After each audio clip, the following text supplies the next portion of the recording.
So I welcome you all to this panel session centered around riding the gig wave and maximizing opportunities in the gig economy. The marketplace is changing, and in the past 5 years, and with the impact of COVID-19, the gig economy has become a trendy alternative for people to work and boost their income. This panel session is set up to help you identify and make the best use of these opportunities as you navigate the modern workplace. And I'm not doing this all by myself. I'm doing this with a very brilliant panel, which will be coming up on stage right now.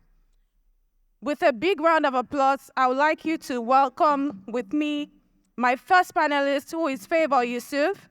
Favor is a leading content strategist and a product marketer with a special knack for unlocking the potential of B2B SaaS companies. He boasts over 5 years of freelance experience. His reputation precedes him on Upwork, the world's largest freelance marketplace, where he is recognized within the top 1% of freelancers globally. Let's give him a round of applause as he comes up stage. Welcome, Favor. And next on my panel is Victor Fatomi. I'm sure you all already know him. He is a purpose-driven business leader who is leading the teams at Fourth Canvas and Full Gap to elevate experiences and shape the future of work. In 2015, Victor co-founded Fourth Canvas, a design agency that has become an assembly of Africa's finest brand strategy and design minds. It was powered by insights from this experience, where he co-founded and leads the team at Full Gap. It's a tech startup building an operating system for freelancers and anyone getting work done. And I'm sure many people here are getting work done. He's constantly rediscovering and living out his own voice while helping other people and businesses, especially the underdogs, find theirs. With a round of applause, I want you to make welcome Victor Fatomi. I'm sure you all enjoyed this session. Thank you for being here. You're welcome. So I'll start very quickly with Favor because we already have started a conversation which you started. So Favor, I want to start with you. I don't want to assume that everybody here is very conversant with what gig economy is. I don't want to just make that assumption because we might think we know it all, but we don't. So firstly, Favor, do you want to tell us what gig economy is and how is it different from a regular 9 to 5? All right. The gig economy is basically where clients put out projects. So compared to a full-time job where, let's say, you're hired as a graphic designer, you work with the company, you have all the full rights as a staff, you get your pension and all of those kind of stuff. The gig economy is more temporary, so can be canceled at any time. Basically, the client says, okay, I have a website I want to design. Then I bring you on as a graphic designer. You help me design this website and I pay you. And after that, that's the end. So gig economy is more of one-off projects. You can have recurring projects, but in a nutshell, the gig economy differs from the 9 to 5 job because it's not permanent. It's quite temporary. I think Victor did mention about how Google has contract staffs, something like that. If you are a full-time employee at Google, you have tenure, you have pension, you have all of these things. As a freelancer, you don't get all of that. So that's majorly the difference. And there's no exclusivity, right? So when you are working with a company, some companies, one of their terms is that you cannot take jobs outside. But with in the gig economy, you can do as many jobs as possible. So you can work with 20 clients at a time if you can do it. So that's the advantage, so to speak. Thank you very much for that brilliant response. I want to come to you, Victor. You have quite an interesting story. You dropped out of school while you were on campus and you started Fourth Canvas. Because according to you, you saw through the system and judged yourself employable because all you needed to do was create good design. My question for you is this. How do you advise anyone who wants to become a freelancer on when is the right time to do so? And how do you get the jobs that you're looking for? Oh, nice. Can you hear me? Okay. So first, to just expand on that quote, which really is my answer to why I dropped out. The first thing is when people say that I was bold or courageous, I tell them it was not boldness that powered me dropping out of school. It was more of understanding. It was more of seeing through something. And everybody needs to see through by themselves. So it's the question to, should I drop out or not, for example, it's neither a yes or a no.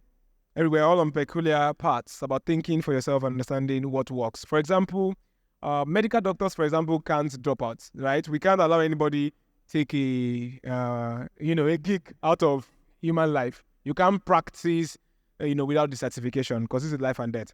In my case, what I realized was that the entire education system is to certify that you are good at something, right? And in my case, I had picked up design, and design certifies itself.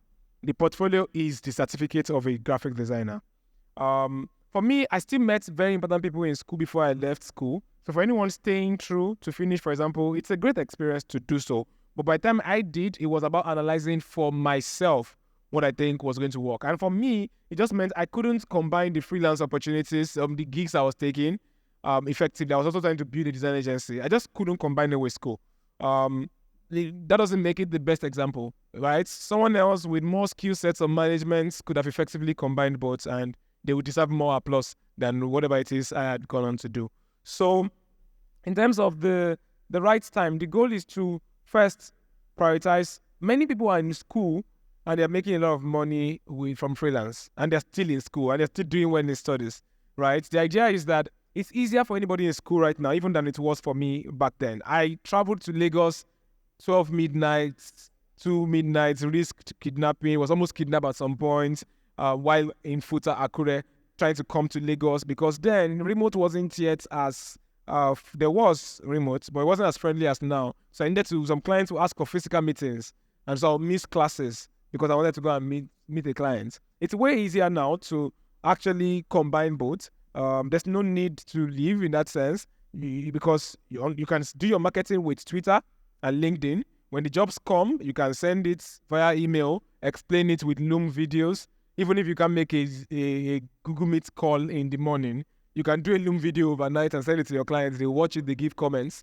right? When you can make it, you can jump on a call. There's Slack to be added to. There are many university students across Nigeria working with tech startups in Lagos. So the idea is the right time to find opportunities is now, is to share from what you're doing, and from whatever campus you're working from. There are many examples. It's really, really possible to make the millions while still making your classes. Yeah. Thank you. The right time to find opportunities is now. Did anyone find that impactful? I want you to give Victor a round of applause. So I'm coming back to you, Favor. You are a content marketer, you're a content strategist, a product marketer, and all of that. But you studied mechanical engineering in the university. How did you find yourself in marketing, and how do you stay productive as a freelancer? So that's two questions in one, and I'll try to run through them as fast as I can. So I studied mechanical engineering in OAU. Any OAU student here? So I studied mechanical engineering in OAU, and from my I'd always wanted to be an engineer. Funny story, since I've been young, if you meet any young person, they always want to be one of three things: either a doctor, a lawyer, or an engineer. So I was the engineer guy, right? I remember before I entered school, I wanted to be an aeronautical engineer. So I already known all the schools that I could go, or couldn't afford them because they were crazily expensive. So okay, fine, I would do mechanical engineering and do my masters in aeronautical engineering. That was the plan. And then by my first year, second semester, I knew I was not going to be a good engineer, because I hated the school system. I hated the school system. That was one of my worst semesters on campus. And the day I knew it was I had a chemistry class then. For those of you that attended OAU, 1,000 seater, that place could seat 1,000 students, but the facilities were bad, so it could only seat about 500 comfortably. Then there was no lights, so there was no public address system, and you have people going to class as early as 5 a.m. in Hamatan. And for those of you that have been to Ife, it's extremely cold. I was like, this does not make sense. So I remember going to class one day. I got to class, it was an 8 a.m. class. I got to class by 7. I was at the back. I couldn't hear anything. And I just stood up and I was like, nope. So I left. Now, I didn't know what I was going to do. I did my second year, third year. I wasn't doing really well, but I knew that I could not just be an engineer. So my final year, I went to do IT, and that's what reaffirmed it, because I wanted to get a job in Nigeria, and my God, it was hard. I mean, an IT placement. It was hard, right? When you were talking about how Shell was the place. For me, it was P&G, was Lafarge. I knew people there. Just didn't work out. I was like, okay, fine. This is not working out for me. So what do I do? So I started thinking of where to get started, what to do. That's when I got exposed to digital skills. My pastor then in my school fellowship is the current CEO of Quanta Africa, Emmanuel Usubu. So he talked to me about digital skills. I had a mentor then in Ogbomoso. He built an agency then, Innovate Lab, and he explained how that you don't need your CV, you don't need certificates to get jobs and stuff like that. So that's where I got the idea and I began to play around with it. And I was lucky in a sense because I broke into the freelance space at the exact period where COVID hit. I always say it humorously that I thank God for COVID. I know that sounds like a bad thing, but it came at a point where I was at home.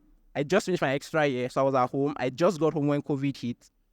So companies were at that point looking for people that are going to help them with their content, and they were not looking for people to come in office. So I had a lot of opportunities around that time, which is how I just got to it. Because I was still having the argument with my dad about me going to do my master's abroad. And by the time I got my current role, it just didn't make sense anymore because the pay was, to me, then insane. So it doesn't make sense anymore. So that's how I got into marketing, basically.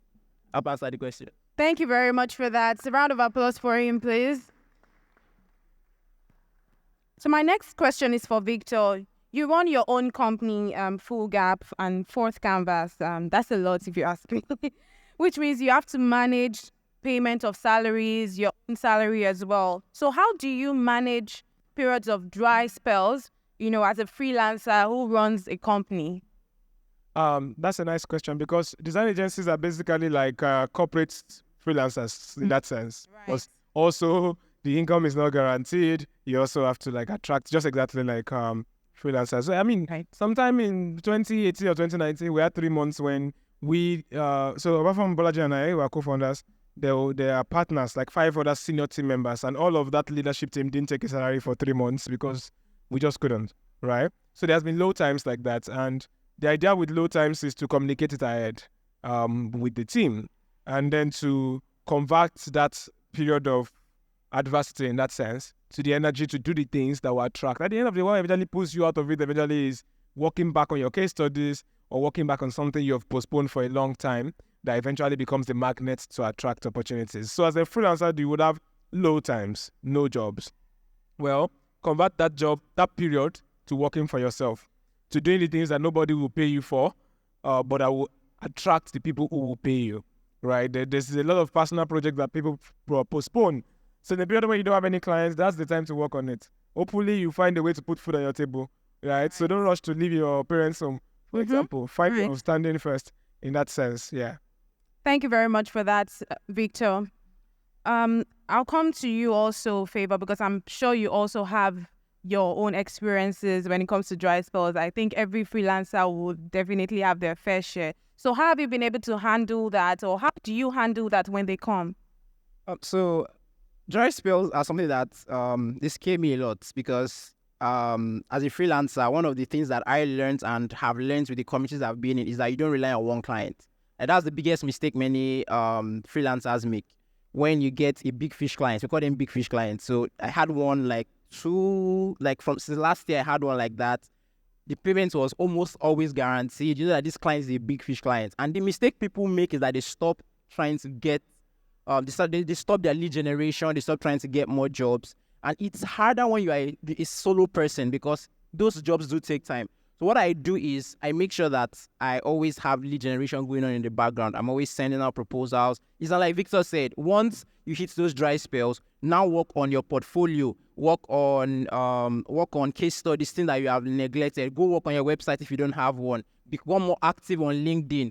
So if you have freelance clients that you have worked with and there's a dry spell, reach out to them and ask them to give you a testimonial, right? Maybe you're working on your website, you hadn't done that before. Reach out to them and ask for a testimonial. And if you ended things well with a client, you can always ask them for referrals. That's one thing that I didn't do early. and it really cost me, right? There was even a client I was working with, he really, really liked me, but the pay wasn't that good. So when I got another job, I had to let him go. And then when I now finished that job, I didn't go back to him. So we're on chatting like about a year later, and he was like, oh, how the store, I was just explaining to him that I lost the job and all that. I was like, oh, I should have actually reached out to him, that I actually needed someone around that time, but I didn't. So don't make that mistake. In dry spells, reach out to people, reach out to your former clients, post on LinkedIn that you're looking for roles, and share what you can do, and it's pass. And save too, please, save. Yeah. Very important. Please save. Oh. Very important. I think just to add to what you said about the clients reach back. So there was a time, a long time ago, when I was still on campus, I was pitching in a business pitch for a grant, and as a graphic designer, and they asked, so how many clients do you have? And for the first time in my head, I'm like, wait, am I supposed to know? Because all I know is the client I'm working with part time. Am I supposed to be able to answer that? I wasn't even thinking about my past clients as my clients. But the question is, how many clients do you have? The answer to that question is all the clients you've worked with before. Because you should, even if you work with a client 2 years ago, your mindset should be that you can still work with this client again. Even if they didn't play you well enough, you need to understand that the client is also growing. Their business is also getting bigger in that sense. So that's why one of the features that I like on Full Gap, for example, is that there's a place where all your clients are being organized. Clients' name, emails, the projects you did with them, how much you have made from them. It's like a dashboard, because you need to be able to look back. And even if you're not using Full Gap, even if it's in your Jota or a Notes or a Microsoft Word document, you need to keep information about your clients, what you did for them, how it went, so that you can check back on them. Christmas, check back on them. Birthdays, check back on them. Hello, ma, how's your business doing? That's a thing you have to constantly do. Just to add to the amazing answer I gave. Thank you very much for that. I think they deserve a round of applause.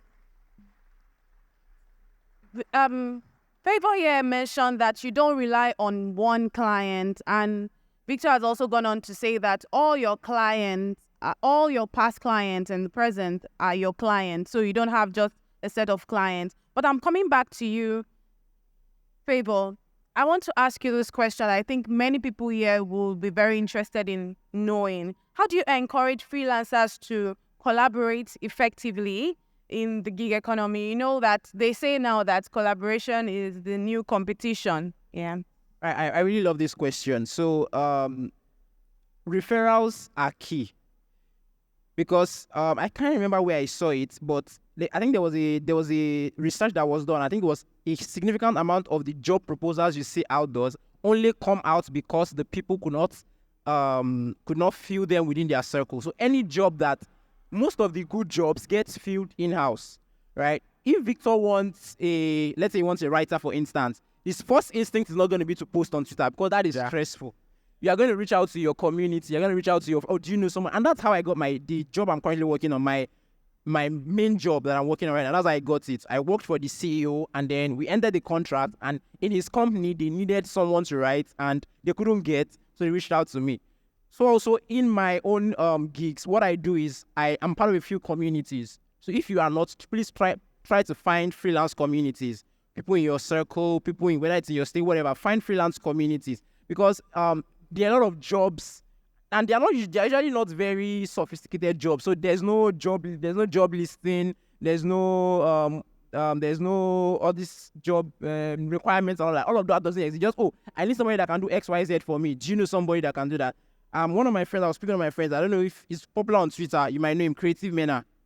For those of you that you know Creative, we worked together on a project, and what happened was I got this client, and how I was working on a product, and I was just basically doing a product strategy, right? Okay, this is how the product should work, this is how it should work, and they needed a design. I'm like, look, I have a designer friend I can get for you. And I'm like, okay, fine, let me stop there. And the guy made like significant amount of money from it. So don't compete with your friends. Refer people, and let people refer you. Like Victor said, be vocal about what you do, right? If I look at your WhatsApp status or your Twitter, I should be able to see what you do. You're a graphic designer, have your graphic design stuff on there. Don't only post the funny stuff, right? Because it's very, very important. Because when someone asks me, I need XYZ person, the first thing that comes to mind is people that post regularly, and that's part of their identity. So exactly like that. One of the jobs I just finished last month, it was just somebody on my WhatsApp status. I didn't even know the person personally. The person just views my status and I talk about it. So I'm like, hey, I have a friend that wants to, that has a product that wants to do their marketing. Can you speak with him? I spoke with him, and that's how we began to work together. So yeah, competition is, your competition is not the people sitting beside you. Your competition is poverty. Your competition is the Nigerian economy, not the guys sitting beside you. So please plug your guys to jobs, right? Plug your guys to jobs, and also be willing to listen to them. Don't do the, I don't talk to people, I don't make friends. Please, it's very, very important. Very nice. Yeah, competition is poverty. If there's anything I've learned here now, I've learned that one. So I'm very sure that Victor also wants to react to this question. Yeah, so I think what I will add to collaboration, I said the other time, like you said, the people next to you are not your competition. If you're a designer, the other designers are not your competition in that sense. That's why I said, praise other people's works. If you see something that you like from other people's work, praise it. It's good energy in that sense. It's not, there's so many jobs, to be honest. And like I said, many jobs that get posted is because people couldn't fill them within their circles. So you build circles. And sometimes it might be through another designer or through someone that's apparently even lower than you that you enter into some circles. It might be the one that retweets your post to the attention of someone else that you need. So at the end, just stay open. Give what you want. I will repeat that from my talk again. Give what you want. That's the key. That's the beginning of collaborating. Yeah. Give what you want. That's the beginning of collaboration. I want you guys to give them a round of applause if you think everything they're saying here is very impactful.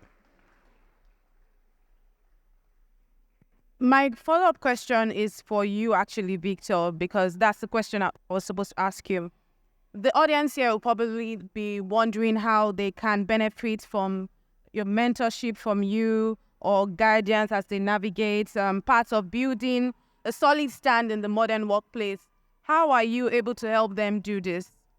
Okay, yeah, thanks. I think from Fourth Canvas, for example, since 2015 to Full Gap, one of the skills I've been grateful to build is potential is a core value. If you follow me on Twitter, I talk about potential a lot. How we look at people and ideas, not just in what they are, but what they can become. And it's a lot about giving, in that sense, giving off from what you know. I think people have told me that following me on Twitter is like a school, in a way. I post a lot of random things, but I share a lot of stuff. So the first way to benefit from any form of guidance from me is just follow me, because I put everything out there. I'm always writing threads and explaining everything. I don't shield stuff. Then once in a while I do spaces. I've not done any in a long time. Last year I did the ProTenX mentorship. This year there's another mentorship I'm doing. It's on that link. If you took the link before it went off, the main stack /Victor mainstack.me. So yeah, from just following me to attending spaces, to attending events like this, there's already a lot of questions, and I will be around for a few minutes as well for some questions one-on-one. To other programs that I have an ongoing mentorship program as well. So it's just, but yeah. Thank you very much for that, Victor. A very quick one. If you have questions that you're getting, you want to ask the panelists just as they're speaking, please, I want you to write them down so you don't forget, so that we can check back with you for the questions when we're done. So for you, Favor, I mean, we've talked a lot about freelancing, the nice things and all of that, but we need to know precisely. We know that there are cons to this, just as there are pros, there are cons. So would you like to share with us some of these cons and how you're able to manage them? I mean, for a full-time 9 to 5, of course, you know the cons. So for you as a freelancer, what are some of the cons that you experience? Well, I would say that there are not so many cons, but there are a few of them. Funny enough, I've never actually held I do hold a 9 to 5, but I've always worked remotely all my life. So my experience is a little bit biased. I've never gone into a company to work fully. Never. No, I work with the company fully, but just not physically. Yeah, and I also do other things as well. Yeah, I've always been remote first. But when it comes to freelancing, the biggest con is the lack of job security, quote and unquote, right? One of the advantages of having a 9 to 5 is that no matter what happens, as they say in Yoruba, ogata, alaragbo. So it doesn't matter how things go, quote and unquote, they're gonna get a job. Unfortunately, in tech, that's not so assured, because the way layoffs are going on nowadays is very, crazy. So I think the biggest con of freelancing is the lack of notice, right? If you're going to get laid off in a company, you begin to see the signs. You will hear it in meetings, you can tell. But clients can just ghost you. That's the sad truth. You have clients and they just ghost you. Right? I remember my biggest dry spell was in 2021 before I got the current job. And I'd already signed a contract with these clients. I was already happy. So I didn't bid for jobs. My December was already planned to be dirty. And then they ghosted me. And it was neat. It was, as in, they ghosted me. I was broke in January, like, God knows. So that's one of the biggest cons, I would say. And the way you do that is by keeping your options open. Again, lead generation is something you should make part of your skills. What I personally do is I bid for jobs. Even if I am not able to, even if I don't have the bandwidth, I bid for jobs. And then when I get it, I find a way to outsource it. So this is a hack it's an advanced hack. So what I do is when I want to charge, I charge. If I was the one that was going to collect job from someone, how much would I charge? Then I add an extra on top of it. So what comes to the worst? If I cannot do it, I can outsource it and pay the person well. Because the mistake many freelancers make is that when they outsource, they don't pay well. And then they end up having to do it by themselves. So charge well and outsource. So that's the biggest con of freelance, is the lack of security. But once you're able to overcome that, then of course there's always the subtle racism sometimes because you're Nigerian. You can't beat that. There's really nothing you can do to beat that. Just keep doing your best and you change people's attitude. I've had a lot of clients and they're like, I've never hired a black person before and I'm surprised. I've never hired a Nigerian before, but I'm surprised that you can be this good. So that's one of like the things I really love doing. When I meet people that haven't hired blacks before and they're like, wait, I didn't know that. I think somebody actually told me, I didn't know that Nigerians could speak English. Like, English is our main language. So yeah, there are some of those minor things you have to face, but I count that just part of the hustle. So yeah, those are the biggest cons: the lack of stability, and then the subtle racism. Yeah, if you're a fraudster, those kind of things. And it's also annoying sometimes when you can't sign up for something. A client wants to send you money, you have to go through 5 or 6 different. It's annoying, but you figure it out. We're solving that gradually. Yeah. Yeah. So the way to increase your job security is everything I had said earlier. To share. You do know why jobs give people security? The job has a marketing department. The reason why you are people in jobs, the reason why you are getting your salary every month is that some people are selling your company's products and money is coming in. That's why your salary is guaranteed. That's why it stops being guaranteed when somehow the company is no longer making money. It's the same thing. So if you're on your own, you have to have the marketing side of yourself. Right? You have to be selling. You can't just be good. It's not enough to be good at your skill as a freelancer. So there is freelance marketplaces, right? But even on the marketplace, there's your profile, there's how you package your work, there's how you describe it. Then up to the marketplace, there is LinkedIn and Twitter, because based on a poll that we did, for every one freelancer that is getting a project on Upwork or Fiverr, there's about 3 other freelancers in this country getting projects from everyday interactions. So there's a lot of jobs, even outside freelance marketplaces. My experience is more outside freelance marketplaces because as an agency runner, we've had to get jobs from like people interactions. So there's a lot that you can do. You can get your job security by consistently sharing and building a brand for yourself and carefully curating your assets and how you present yourself. Yeah. Thank you very much for that, Victor. And thank you so much as well, Favor. I know many people here will be wondering how to manage time. I'm sure that's also some of the challenges that you face as freelancers. So I would like to start from you, Favor. How are you able to manage your time? I mean, working independently, free of any distraction or any sort of superior. How do you manage your time? I'll be an hypocrite to say I've actually figured this out. So let me not lie. I'll be a hypocrite to say I figured this out. Thank you for not being an hypocrite. Yeah. So I'm not the best at time management. But one thing I do have is I know when my periods of peak productivity, right? So you need to identify the things that actually distract you. For me, it's my phone, right? I have 2 of them. So what I do is when I really want to work, unfortunately, my workspace is in my bedroom. I don't have like a full-on workspace. My workspace is my bedroom. My bed is here. My table is here. So what I do is I take my phone, I throw it on my bed, and I don't pick it up till I'm done whatever I'm doing.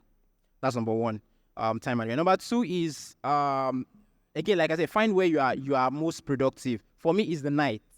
I'm most productive at night. And that's since being my school days. I'm most productive at night. So I engineered my ability to make sure that I'm always able to work at night, constant lights, constant internet, so that I can work at night and Nigerian factor doesn't affect me. And then when I'm working on a task, I use this Pomodoro focus thing, 25 minutes of work, 5 minutes of break. That's the most effective. There are other ways, but that's the most effective I've found. So I just start 25 minutes. After 25 minutes, I take a break for 5 minutes, walk around, do stuff. 25 minutes again and again. So by the time you do that, by the time you do 4 of that, that's an hour. Do another 4, that's 2 hours. And then have time blocks. So on my calendar, I have 2 work shifts. One from 9 till around 1, and I take a break. And I have one from around, I think, 3 till around 5:30. And then I have the final work session at night. That's from around 10 till around 2, 3. That's how I do my work. So it might not work for you because I like work and I work a lot. But basically you have to find out what works for you, and that's what works for me. But avoid distractions is the biggest tip I can give you. Avoid distractions. Switch off your phone. Don't put Twitter on your laptop if you want to work on your laptop. And don't deceive yourself and say you want to work when your notifications are on. Something will distract you. That's basically my biggest tip. Thank you very much, Victor. A round of applause for Favor, please. I know Victor wants to add something to that because I heard you saying nice. So please, can you just let them know? Yeah, I have about 2 or 3 thoughts. First is, don't overestimate yourself. As creative people, oftentimes we can feel like, no, not a big deal now. I can just 2 weeks or just 2 nights. And sometimes when you get that 2 weeks, which was already too short, you should have asked for more time. Inside that 2 weeks, 1 week is done, you've not done anything, but you're telling yourself, I go on. Then there's 3 days to go, but you're like, I go on. That's like, and then the night before, that's you banking so much. It's Tunji Ogoye at Focabas actually calls it, this is arrogance, actually. It's an unconscious act of arrogance. It's like, you're banking so much on yourself. Oh, wow. Yeah, you're banking too much on yourself. You're banking too much on the future. Like, if you are in good health right now, and you can drop your phone and do the work, you should be doing it now, because now is when there's light and everything is fine. How do you know that there will be lights tomorrow? How do you know that something will not just happen? Something will fall on the road and you can't even go out, or they have bad fuel in Nigeria for the next 1 week. Like, you can't tell what will happen in the future. So the idea is, don't be arrogant about how much you plan for the future. Get stuff done now. The other thing would be break things down. Web design, Abi. But what are the tiny steps inside web design? Maybe it's a poster, in fact. A poster might look like you can't divide it further, but you can. Where is analyzing the information you're about to create? Where is finding the assets you want to use? Where is finding the typography? Which I did a tweet recently. Don't use the same type for every other project. You must find a new type for every new project, new color system, make every work unique. So there's breaking all of those things down. If you're using Fuga, for example, it forces you to break it down, right? So the idea is that even if you're using your notepad, always break it down. This deal I've collected, I'm doing in 3 weeks. What will happen in the first 2 days? What will happen in the 3 days after? You may still not follow it exactly that way because reality is always different. But by breaking it down, you realize that, wait, this work is actually plentier than I thought. It makes you more humble. The moment you have broken one task and you saw that you have 17 sub-tasks inside it, you can't push it to the 11th hour now because you know you can't do 17 tinier things in one night. You know you have to start now. So the more you break things into the bits, the tiny components, the more you would find the motivation to work now, to get this done. Procrastination is the problem.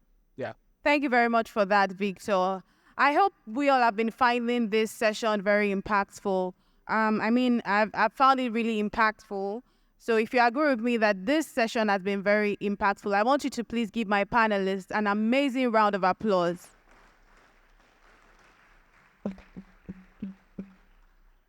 Thank you very much. I know there are a few questions. We'll take a few questions now before we wrap up. So if you have questions, please, I need you to lift your hands up so we can see you. Actually, 2 questions. All right. I'll start with, there's a lady at the back, and there is him. So let's start with him because it's closer. There's one more person here. Yeah. Good afternoon. My name is Victor Panachi. My name is Victor Panachi. Now, I was hoping I'll hear more about your structure, the structure of your organizations, because I believe for creatives and for people who have startups, majority of the people here, that is the major challenge. That's question number one. Then secondly, when you receive a contract, do a job, what processes does it go through before you get started? Do you hand it over to your team, your legal, or what are the processes like?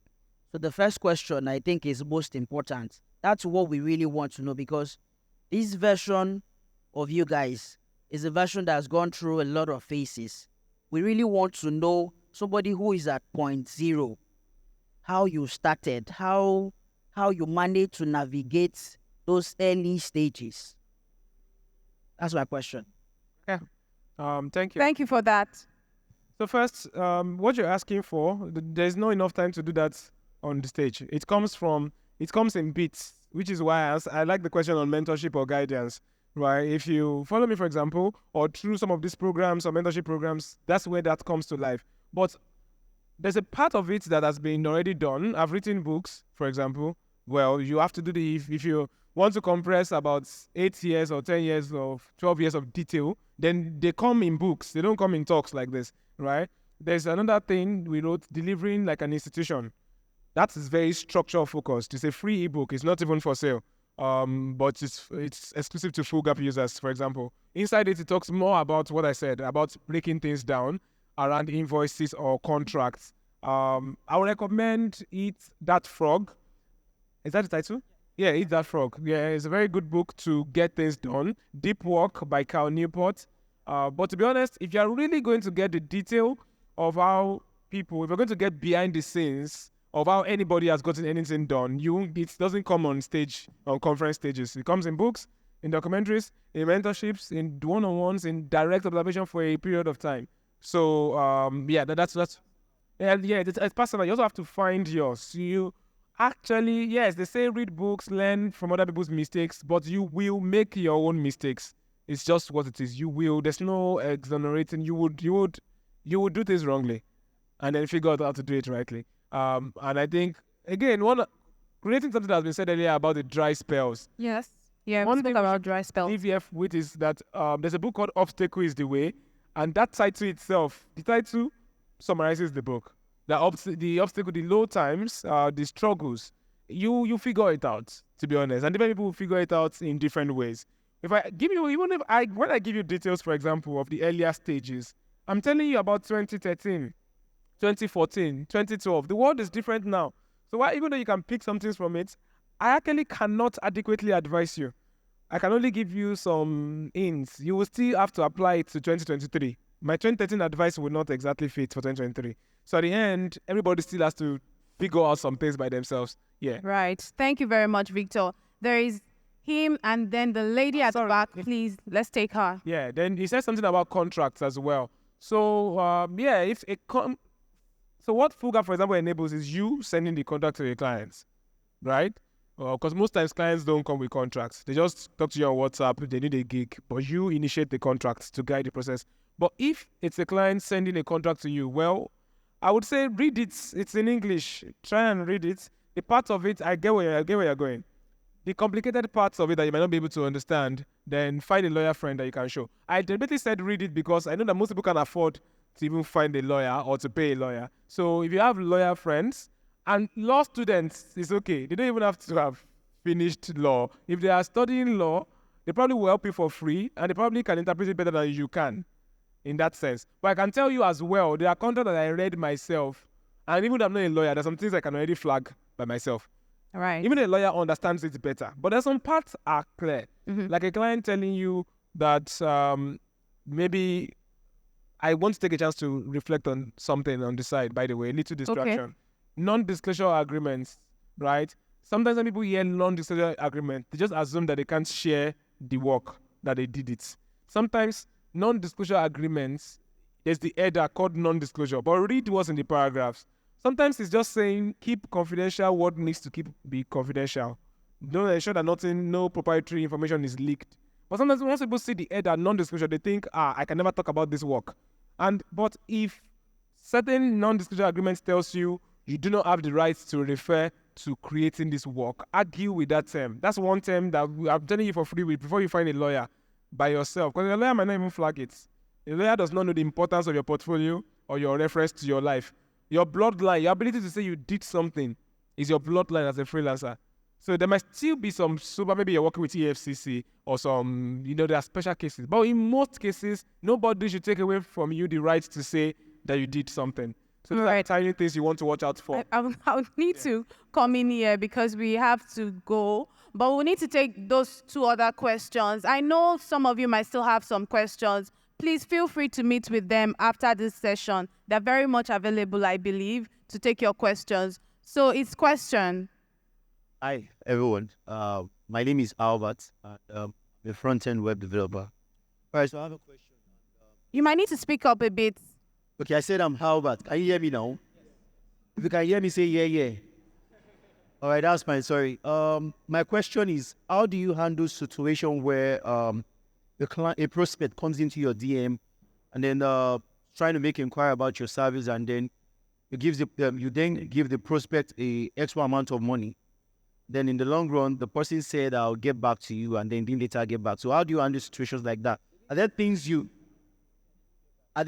say to seal that deal on the spot? What can you please share that knowledge so that? Okay, so this is actually a skill set. It's called closing, the ability to close. And first thing you have to know is that not everybody that enters your DM is serious, and not everybody that enters your DM actually has money to spend. So don't take it personal. When somebody reaches out to you and says, I want XYZ, and they don't answer, don't count money that has not entered your account. Don't count money that has not entered your account. That's number one. Number two, when somebody reaches out to you and says they want XYZ, the mistake many freelancers make is that they start answering questions immediately and they bombard the client's information. Treat it like a patient-doctor conversation. If you go meet a doctor and you tell, doctor, I want this drug for this problem, the doctor will ask you, what are your symptoms? So that's the first thing you need to do with your client. Diagnose your client. Why are you asking me for this? What exactly do you want? You realize then that what the client actually wants might not be what they are asking you. This has happened to me over and over and over, and that's why I make the most of my money. So clients come and says, I need a marketing associate, someone that can just do grunt marketing work. I want to post on social media. And then I begin to ask them questions. Why do you need a marketing associate? What are your goals? Have you been able to achieve them? And I say, look, you need a new landing page before I can do anything for you.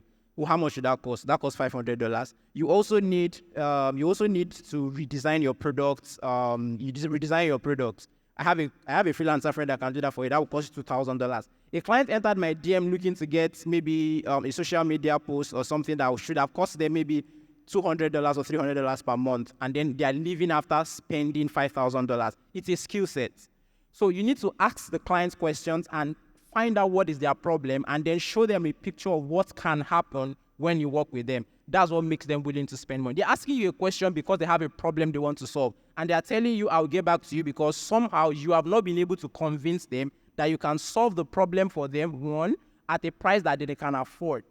So once you're able to convince them of those two things, even if they don't buy from you, they will come back. That's the shortest possible answer I can give you anytime I have available. Thank you very much. Don't count money that has not entered your account. There's a last lady there. Please, let's take her question. Good afternoon. Good afternoon. My question is actually a challenge. Okay, I have a small space. I have systems in the space, and I'm a full stack developer. I also have idea on web publishing, desktop management, and I do kids programming. Now, my challenge is getting startups that are ready to start with my small startup. Why I put this question like this is, many times when I reach out to other people within my field that are looking for a job, they're not doing anything at home. And I tell them that, okay, I collect $50K for a 6 weeks program. But you know that I cannot pay you $50K because I need to bring out other things for the business to come up. But they keep telling me, it's small, and I think I should wait for LinkedIn to get back to me or other things. And I feel LinkedIn is too serious for what I need. Now, how do I get people that are ready to grow with me? If I hear you right, still hold the mic, just to be sure. You are the one trying to hire people to work for you. Yes. But oftentimes they are charging higher than you can afford. Yes. So how do you find the People ones that are actually like people that can actually pay according to, so if I have like 5 students, like presently now I have some students, and I have to basically be running like a morning classes for this set, kids classes for that set, because if I start paying you based on, I want to give you percentage wise, but you're not ready to collect that wise. You want me to put you on a salary base, which I'm still small for that regard. I get That's why I get you. Okay. So I think at the end of the day, small businesses will collaborate with more like early stage businesses will collaborate with early stage from freelancers. Day one businesses will collaborate with day one freelancers. So first, you need to be willing to lower even the standard of your expectation in that sense. What you can get at this level that you're describing will also be people who are really just starting in those services that you're trying to hire for. So you need to, whatever your expectation is, you need to lower it a bit and work with people who might not be as experienced or close to, they might not give you what you might call top quality work because, well, you are also not able to give them top quality money. Do you understand? So maybe you need to find people at an earlier stage than the people you are currently talking to now. There are certain people that they have just started. They can do something, but they just started. If you offer them this thing you described, they will take it, right? You say, come in, let me pay you as based on this. They will take it because they are just even looking for something to do at all in the first place. So look more. Look on the university campuses. Look, say hello to as many people as possible at an event like this. You'll meet people at different stages of their work. So find people, ask them, what do you do, and make your proposal. So you are basically looking for something. You also have to sell these opportunities you have to find people who can accept it. Yeah. Before I know we are out of time, let me just give you two pieces of advice. Please. 2 pieces of advice. Number one, find people that teach the skills you want to hire people for and work with them to take their students, right? So sort of like an IT sort of arrangement. It just means that you're going to have to be more, you're also going to give them more time and you're not going to get the best possible work. But that's something that you can explore. That's something that you should really explore and work with them. Then number 2, another thing you can do if you're working with a freelancer, there are other alternative modes of payment. Not everything has to be an upfront payment. I've worked with people that didn't pay me much, but I got paid on commissions. I was working with someone that had a course, right? She was selling her course abroad. And then I got a cut on every unit of the course that was sold. So I think I was getting paid very minute money upfront, but I made my money back in commission. So there are alternative ways you can explore. Not everything has to be, okay, pay me upfront. Those are 2 things I think you can do that would help you. Nice. Thank you very much. Before we close, thank you. You can please clap for them. Thank you. Thank you. This has been very impactful. Before we leave, I'll just need you guys to share with us in 30 seconds. Please, 30 seconds, your final thoughts and parting words. I'll just say, take a very close look at yourself in the mirror, or your Twitter, your portfolio, and ask yourself, would I hire this person? So keep fixing it up till you can hire yourself. Thank you. Thank you. Thank you for that. All right, so there's this quote of the Bible. There's this verse in the Bible that a lot of people like to quote. He that is diligent in what he does, he will stand before kings. But a friend of mine recorded it, and I love how he puts it. He said, it is the man that is diligent in what he does, and the king knows that the king will hire. It's not enough to be good at what you do. You have to know how to get people to know that you are good at what you do. And if nobody, best known always beats best. If you are the best at what you do and nobody knows it, nobody will hire you. So fix that. Make sure that people know that you are the best at what you do. Thank you. Thank you. Thank you. Thank you. That's amazing. If you are the best at what you do and nobody knows what you do, then you are not the best. This has been very educative, and I hope that everyone here goes back with and goes to kill it in the workplace, goes to kill it while you're freelancing, goes to kill it in your everyday. Make sure people know you. It has been a very huge honor to be your moderator for this panel. Once again, my name is Elizabeth Musa. I am the video content lead at Business Day and a moderator par excellence. Very quickly, as we go, please let's appreciate our amazing and brilliant panel by giving them a round of applause as they leave and return to their seats.